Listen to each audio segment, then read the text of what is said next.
news. This 3-mile-wide comet is passing through the night sky this month, and you'll be able to look up and see it with binoculars, telescopes, and if you're lucky, even the naked eye. Last weekend, I managed to see it around 4 a.m. in the Chesapeake Bay in Maryland, and it was stunning. But if you're more of a night owl, starting from this week, you get a chance to see it in the evenings just after sunsets. On social media, we asked you to submit some of your own photos, and we received some amazing images. So keep an eye out because we'll be featuring them throughout the show. Comet NEOWISE was first discovered in March of this year, and it's been putting on a grand show for comet watchers at dawn and now at dusk. It's covered in soot left over from the formation of our solar system about 4.6 billion years ago. And as comets orbit close to the sun, they heat up and spew gases and dust in a glowing head. And this material is what forms the tail that you see stretching across the sky. Observers all over the world are hoping to catch a glimpse of Comet NEOWISE. And today we have two NASA experts here to answer some key questions about this fascinating celestial object. Please send your questions using the hashtag AskNASA or by writing in the comment box wherever you're watching this today. So let's get started. I'm joined by Emily Kramer, who's the co-investigator on the NEOWISE science team, and Joe Macero, NEOWISE Deputy Principal Investigator from NASA's Jet Propulsion Laboratory. Thank you both so much for joining us. Thanks for having us. Great to be here. So we're all really excited about the opportunity to see Comet NEOWISE in the sky. But I'm curious, what is the difference between a comet and an asteroid? Sure, that's a great question. So comets and asteroids are both objects in our solar system that orbit through the different areas. The asteroids are mostly between Mars and Jupiter, and the comets tend to be in a much wider area. They also tend to be very different in composition. The asteroids are mostly rocky, and the comets are what we might call icy mud balls, so a combination of volatiles such as water ice, carbon dioxide and carbon monoxide, and dust as well. So how was Comet NEOWISE first discovered? So Comet NEOWISE was first picked up by the NEOWISE survey at the end of March. So NEOWISE is an acronym that stands for the Near Earth Object Wide Field Infrared Survey Explorer. And this is an infrared space telescope orbiting the Earth in a low Earth orbit, constantly scanning the sky in the thermal infrared, looking for asteroids and comets that come close to the Earth. And so this comet was first picked up at the end of March as part of our automated processing. And so as the data came in, it goes through an automated system that tries to identify moving objects and sends it to our team to review. And so as part of that review, we were looking at it and said, hey, this looks like a comet. We can see a clear fuzzy cloud around it. And so we reported that to the Minor Planet Center saying, here's a new object and it looks to be cometary. Now, right after we discovered it, we saw that it was going to have a close pass with the sun around July 3rd and that there was a chance that it could become very bright. And so we were really crossing our fingers and we got really lucky that it turned out to be a spectacular sight. Yeah, it's really, really stunning. So why is it named NEOWISE? So this is a tradition in astronomy that goes back centuries. Comets are typically named after their discoverer and or the first person who reported it in the journals or the letters to their colleagues. Now that most of the discoveries of asteroids and comets are done by surveys, the rules have been that if it's found by the automatic processing of the survey, it's named after the survey. And so because our survey is named NEOWISE, the comet is named NEOWISE. And is there anything that makes this comet unique? Well, the fact that we can see it is really what makes it unique. It's quite rare for a comet to be bright enough that we can see it with the naked eye or even with just binoculars. The last time we had a comet that was this bright was Comet Hale-Bopp back in 1995 and 1996. So it's been quite a while, and it's exciting to be able to see this one in this way now. And why is it that we can see Comet NEOWISE now? I understand at the end of the month, it's going to disappear and not be seen for 6,800 years. So why is that so? Right. So as I said, when it came by the close pass of the sun in July 3rd, that's when it gets the hottest. And so the sun bakes off these ices that Emily spoke about and turns them into a gas that makes this cloud, this beautiful tail that we see. And that's a combination of the melting gases and the dust that's kicked off by it. And so whether you can see a comet or not and how bright it appears is all a function of geometry. Where is the Earth? Where is the sun? Where is the comet? And so if all of the things line up just right, then the comet is reflecting enough of the sun's light to get to us to appear to be bright enough to see with the naked eye. And we've had a few NASA satellites that have captured the comet in its images. What can we learn from comets using satellites? So satellites can help provide us with some really interesting information that we're not able to get from the ground. For example, with the NEOWISE spacecraft, the one that we used to discover this comet, we're able to detect carbon monoxide and carbon dioxide, which is difficult to see from the ground due to Earth's atmosphere. So we're able to get some information that we wouldn't be able to do otherwise. Additionally, with other spacecraft such as Hubble Space Telescope, for example, or SOHO or a few others, we're able to see the comet without the Earth's atmosphere obscuring it, allowing us to get a much more detailed picture of what's going on. Oh, that's really interesting. Let's go ahead and answer some questions from #AskNASA. Remember, please don't hesitate to send us your questions by writing in the comment box wherever you're watching this, or by using the #AskNASA on social media. So one question we've been getting from a lot of you is, how do I capture Comet NEOWISE in photos? Well, NASA social media specialist Bill Dunford captured some photos last weekend and has shared a few of his tips. Hi, I'm Bill Dunford from NASA's Jet Propulsion Laboratory. In my spare time, I love to take pictures of the night sky.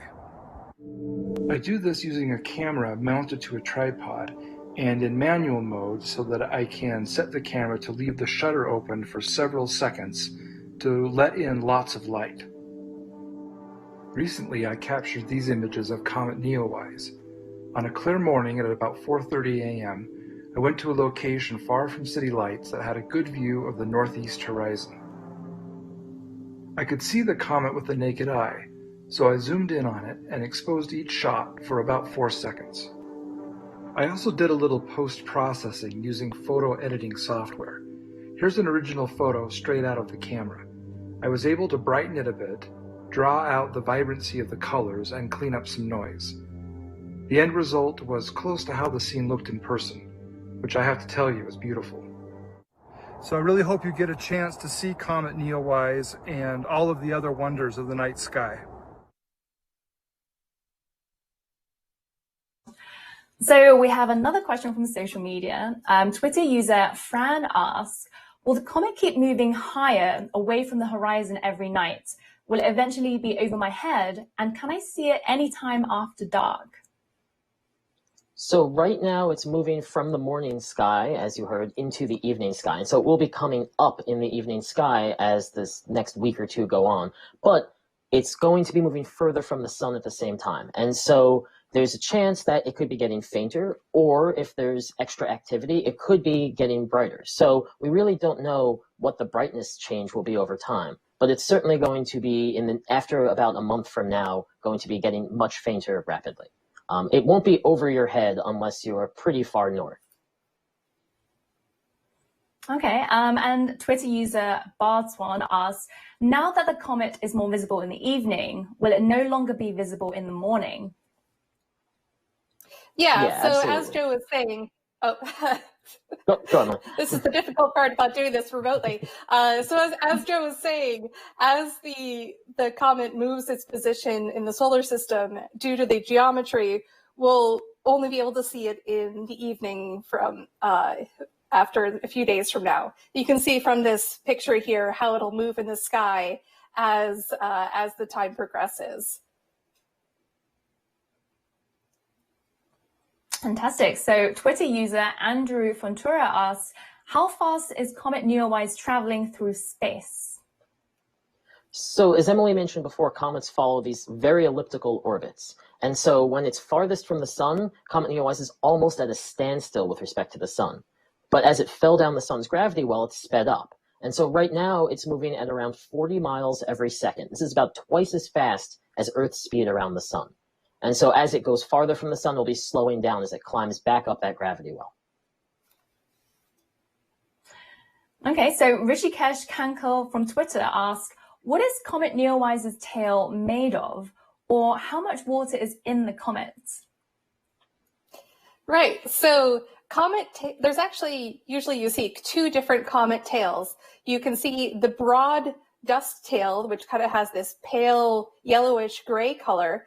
And then frequently you will also see the ion tail, which is made of ionized gases. So both of these come from the comet's nucleus and are lifted off as the comet gets closer to the sun.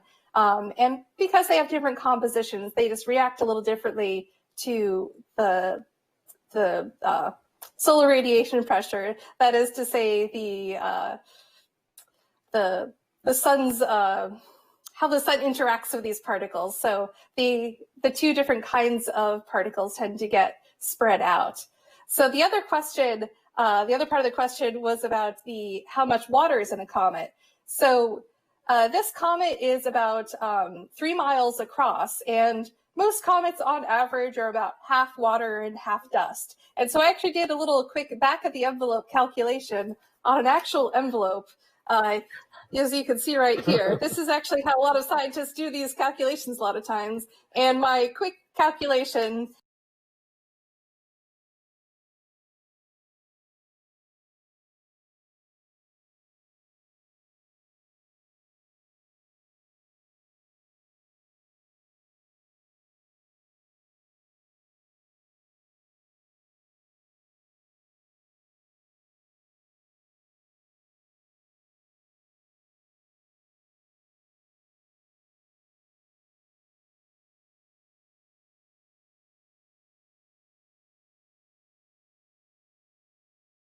notice it moving a little bit with respect to the background stars if, for instance, you have a camera on a tripod and you're taking images over time.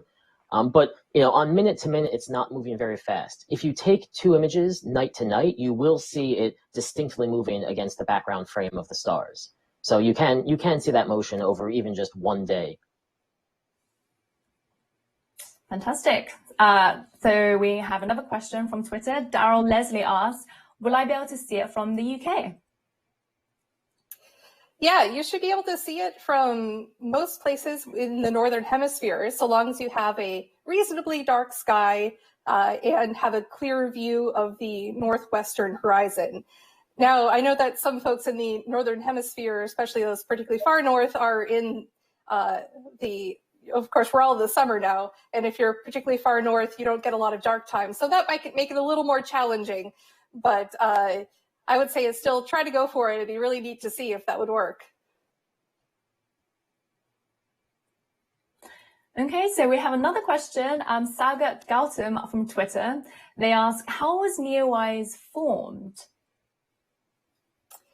Sure, yeah, I'll take that one. So comets were formed in the very early days of our solar system, back when everything was just this big disk of gas and dust, and we didn't even have the planets or anything formed. So you had the star, our protostar, early sun in the middle, and then just this big gas disk of gas and dust. And then things started collecting into these, into what eventually became the comets and the asteroids and the planets.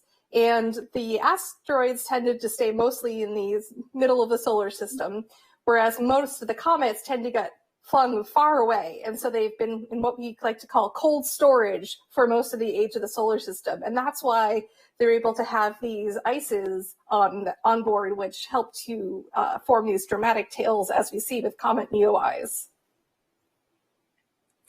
So the number one question we're getting from social media is, can I see it from my part of the world?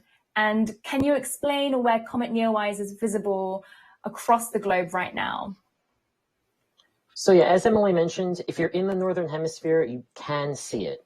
As the next couple days progress, we'll be getting higher in the evening sky. So you're going to want to look northwest, right under the Big Dipper. So as this graphic shows, you can see where the comet was a few days ago with respect to the dipper in the Big Dipper, to the bucket. So that will be moving up, and in this image to the left a little bit, so getting more underneath the Big Dipper. What you want to do is go out right around the time that the first stars start to show up. And so you're not going to be able to see it before that. It's probably about as bright as some of the stars in the Big Dipper. So find out what time your local sunset is, go out about 45 minutes after that, and wait until the first stars start to appear, and that's when you should start looking with your binoculars. Okay, so is it visible from the southern?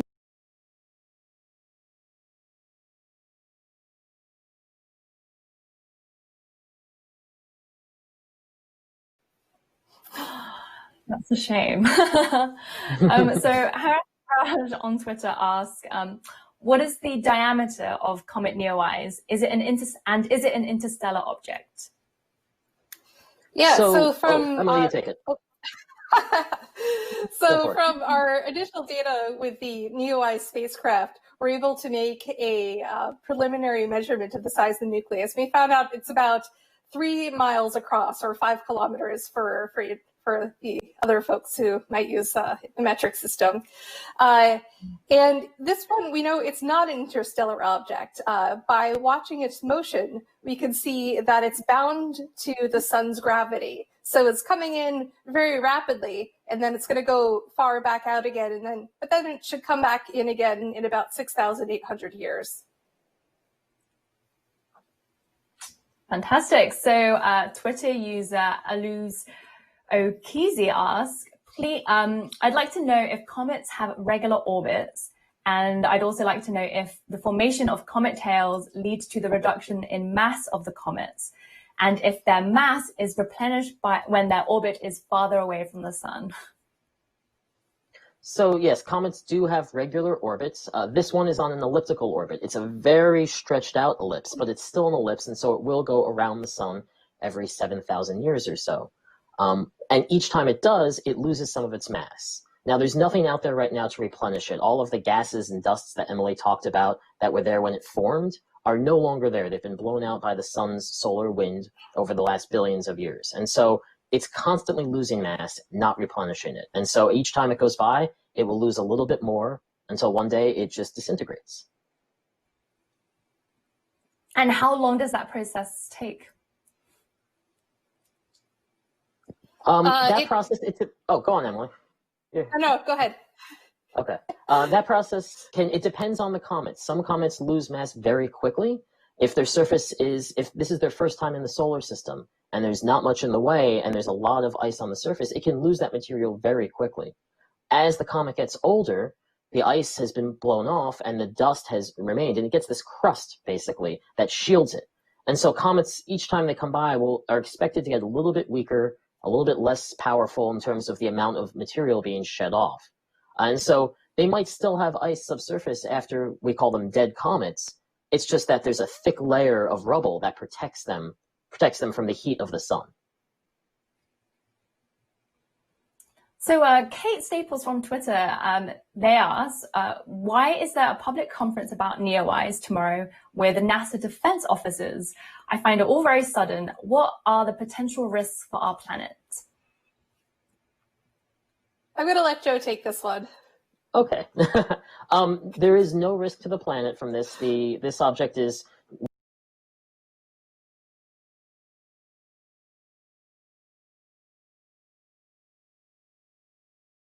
threat. The reason that the Planetary Defense Coordination Office is having a press conference, I believe right after this, is because NEOWISE is under the umbrella of the Planetary Defense Office. And so this is one of our goals, is to search for hazardous asteroids. When we do that, we find all kinds of great other things like Comet NEOWISE. But because this is the office that is basically allowing NEOWISE to operate and giving us our guidance, they're the ones who are going to be talking about what we found and all the cool stuff that comes out of it. So there's another question on Twitter from Ansh, and they ask, are there any chances of NEOWISE becoming a great comet and turning it exceptionally bright? If yes, what are the chances? So comets are notoriously hard to predict in terms of how bright they'll be. And even for comets that we've seen before, this is a real challenge. But for Comet NEOWISE, the first time that we're seeing it, we don't really know for sure. Because it's already past its closest point to the sun, so it's already,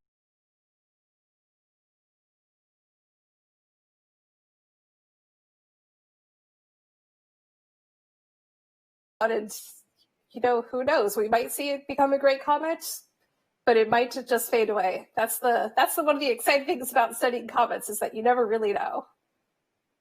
And we're all exploring this together right now. It's true. So Terry on Facebook, they ask, why are there 2 or even 3 tails with comets? Yeah, so as I had explained before, comet tails are made up of dust and ions and ionized gases. So that broad tail that you see is the dust, and it interacts with the sun's solar wind a little differently than the ionized gases. And sometimes you even have that third tail, which is the sodium tail, in very rare cases where you have a particularly bright comet that's having a lot of activity, having a lot of dust and gas come off the surface. Most of the time, the comets we see are too far or too faint to actually see that third tail. So it's very exciting when we do get a chance to see that third tail. So we have a couple of questions about when was the last time Comet NEOWISE appeared? Or is this the first time it's visited us? So its orbital period right now from our current measurements is around 6,800, 6,900 years. So that would mean that the comet was here last about 7,000 years ago. However, as the comet is outgassing, as material is being kicked off, these act like thruster jets. And so comets very frequently change their orbits, either subtly or sometimes dramatically, from one pass of the sun to the next. So while we can go backwards in time and say it was probably here around 7,000 years ago, we're not sure if it's been on this orbit for many more passes prior to that, or if it had been dramatically changed for some reason because of the outgassing of the gas and the dust. Wow, and what is the average temperature of a comet? Asked Gina from YouTube. So comets are pretty cold compared to what we have here on Earth, but they're relatively warm compared to the background of space. So let's see, for an exact number, I'm going to have to pass it over to Joe. I'm not great at doing these calculations on my head, which is why I had that envelope where I did the other calculation. So for these kind of objects, the temperature of the object is really just a function of how far it is from the sun, because that's where it's getting its heat from. And so because this comet is passing about the same distance from the sun as the Earth is, just in a very different spot, it's going to have about the same temperature. So if you were standing on the surface, it's probably close to room temperature. But as Emily mentioned, as it goes further out, it's going to cool off and drop dramatically. And so it's going to get down to liquid nitrogen temperatures, then liquid helium temperatures, before it goes out into its cold storage, which is only a few degrees Kelvin above absolute zero. And you said that they can change trajectory, but when comets lose mass, do their orbits change? And that's a question from Kamehameha on Periscope. Yes, absolutely. The orbits can change. It depends on where the thruster is coming out from. Comets, we thought of them originally as snowballs that were just losing mass everywhere, but from the Rosetta mission to 67P Churyumov-Gerasimenko, we saw that it actually came out in these very narrow jets from certain parts on the comet's surface. And so each of those jets can cause a little push, and it can either change how the comet spins, or it can change the comet's entire orbit around the sun. And it all depends on where that jet is and where it is when it fires off. And so Samir on Facebook, they ask, is this comet disintegrating as seen in some of the recent photos taken by astrophotographers? Yeah, sure. So I took a look at a few of those from a couple days ago, and what I think we're actually seeing in those images is not necessarily the comet breaking up, but actually a jitter in the way the camera is set up. So if you have a camera that's very stable, you'll get a nice clear picture of the comet. But if it shakes a little as you're taking the image, it'll look like the comet is breaking up or splitting up. And this is actually a really common thing that even professional astronomers have to deal with. So if you see a little bit of jitter in your objects or in the images, that's pretty normal. That doesn't mean the comet's breaking up. That just means that you might need to try to secure your camera a little bit more tightly before trying to take another long exposure. We're getting some great questions from social media. So we have Harlan Lilly on Periscope. They ask, what does the color of NEOWISE's gas plume tell us about its chemical makeup? Emily, you can take this one. Sure. Yeah, so we can use what are called spectra to help us understand the composition of these comets without even having to go there, which is I think is really fascinating. Just basically by the color of the light, we can tell what it's made of without even having to touch it. So what we know from comets is that generally these ion tails are made of hydrogen cyanide and a few other what we call carbon-bearing molecules. And so yeah, hydrogen cyanide tends to be one of the biggest ones. So you wouldn't want to breathe it in if you were standing on the comet, as Joe had suggested. Well, we have learned a lot about Comet NEOWISE today. Emily and Joe, thank you so much for joining us. You're very welcome. It's been a lot of fun. Yeah, a lot of fun. And thank you for joining us from home. If you want to learn more or take a closer look at viewing tips of Comet NEOWISE, visit go.nasa.gov/spot Comet NEOWISE. So we're going to end this episode with a fun video that has all you need to know about near-Earth objects and NASA's mission to find, track, and monitor them. Until next time, happy sky watching.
So it was a good information, guys. Like, we got to know so much about the comets. That's why, and this is a very good, fascinating fact or fascinating thing which is happening right now. Not special. There's thousands of people out here that have thousands of jobs. Oh, okay. That's why I like to just stream in this episode, you can say, because I like to see that, and I would like you also to know what a comet is and what all it is and how you can view it from your balcony or too. So yeah, so as you heard from them, whenever is the sunset of your time, of your local time, just after 40 minutes or prior to 40 minutes, 45 minutes, I didn't remember, you just go out and look at the sky and with the binoculars. If you are lucky, if you are in the northern hemisphere, then you may be able to see with the naked eye. But yeah, that's what is there. So that was a short stream which I wanted you to see, and yeah, we have to end it now. So yeah, thank you so much for watching.